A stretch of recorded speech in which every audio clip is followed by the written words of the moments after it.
The success story of IKEA lies in its low pricing and people-first policy. One of the world's most popular brands, IKEA began as a simple store that sold household items in 1943 in Sweden. Slowly but steadily, it grew into one of the biggest success stories, with over 466 stores across the world. As of April 2022, the business model is built on the golden rule that problems are opportunities in disguise. The furniture brand aims to provide quality furniture at low prices while staying true to its Swedish roots. The success story of IKEA has been built store by store over 80 years and is one of the top brands in the world. IKEA is known for innovation and ingenuity.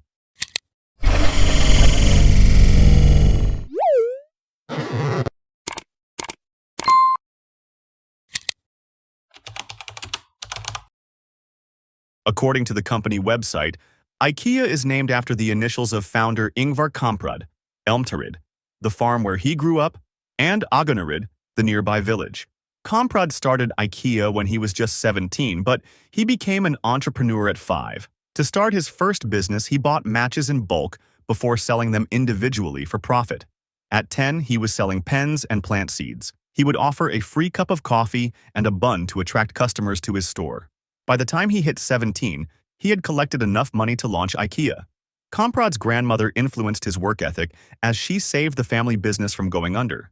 She taught him that willpower and perseverance can help one get over any hurdle. IKEA started out as a small store, and it was only 5 years later that it started selling furniture, which eventually turned it into one of the world's most enduring success stories.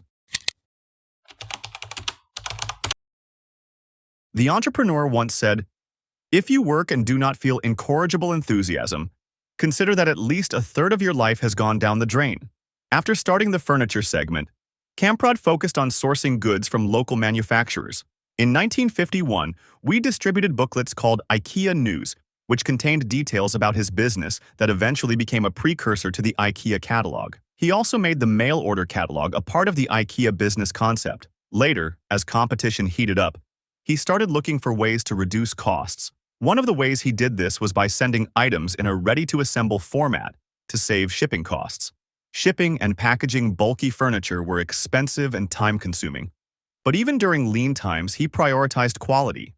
His vision for IKEA furniture was to offer good design and functionality at low prices. As the furniture brand's catalog listed products for cheap prices, people were doubtful about their quality. This led Kamprad to open a store where people could come in to check out IKEA products before they placed their orders. His first IKEA store was a repurposed workshop that displayed furniture in 1953. The company's traditional colors were red and white, but today, the IKEA network is recognized by yellow and blue, the colors of the Swedish flag. In the 1950s, to offer better value to customers, Kamprad bought an old factory to set up a production line. This would make the production costs cheaper, and IKEA furniture could be made in a shorter period of time. But such a move was frowned upon by others in the industry, as furniture was always considered an expensive commodity. Kamprad's peers boycotted him, and the incensed Swedish Federation of Wood and Furniture Industry stopped loggers from collaborating with him. The tenacious Kamprad did not let this stop him, and saw it as just another obstacle he must overcome. He sought out Polish suppliers and arranged to import furniture components for IKEA products at a cheaper rate. What ties together the success story of IKEA is Kamprad's unwillingness to let failure deter him. In 1963, Kamprad opened his first international store in Oslo, Norway, followed by Denmark in 1969. Throughout the 1970s, he opened IKEA stores across Europe. Germany, with nearly 53 stores, is IKEA's largest market. In the 2010s, IKEA entered Latin America. IKEA opened its biggest store yet in November 2021 in the Philippines. Spread out over 65,000 square meters, it is located in the Mall of Asia complex.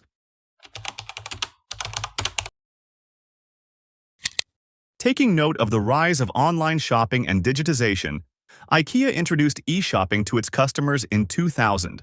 For nearly 80 years, IKEA had helped customers build their dream workplaces and homes using analog catalogs. But the company recognized that it will have to adapt to the changing shopping culture to survive. Furthermore, online sites are open 24 hours a day, while traditional stores are not. A digital presence is key for a successful business. IKEA started offering features that let customers plan their living room on IKEA.com and then follow it up with a visit to a brick-and-mortar store.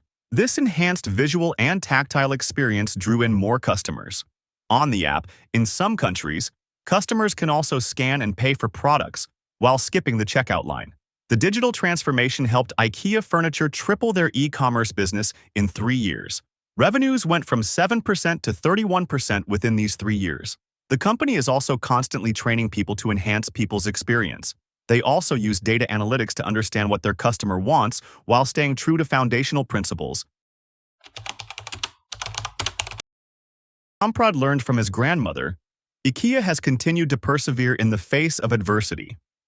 The brand faced multiple challenges while exploring different markets, but has managed to create success stories that speak of its relentless pursuit of customer joy. At the death in 2018, Kamprad had a net worth of over $42.5 billion. While charred, IKEA recognizes that it is important to change with the times. Their digitalization is a testament to IKEA's willingness to adapt to changing customer needs. From offering catalogs to allowing people to plan their homes online, IKEA puts the customer first. Reinventing for the is embedded into IKEA's DNA. The company is also adherent to sustainable practices. On the employee, IKEA is one of the most famous success stories as the firm insists on reskilling a lot of people. The company cares about the West customers and keeps exploring ways to improve and grow. Quality. Its emphasis on proper even today, as the company focuses on sourcing quality IKEA products for its customers. Despite rising costs and others, the furniture brand refuses to compromise on the one thing that sets its brand apart from the competition, reinforcing the success story of IKEA. If you enjoyed this video, you can follow the link in the description and watch the video about Alibaba's success story. Also, if there's a company you'd like to learn more about, leave a comment, and the next video might be about it.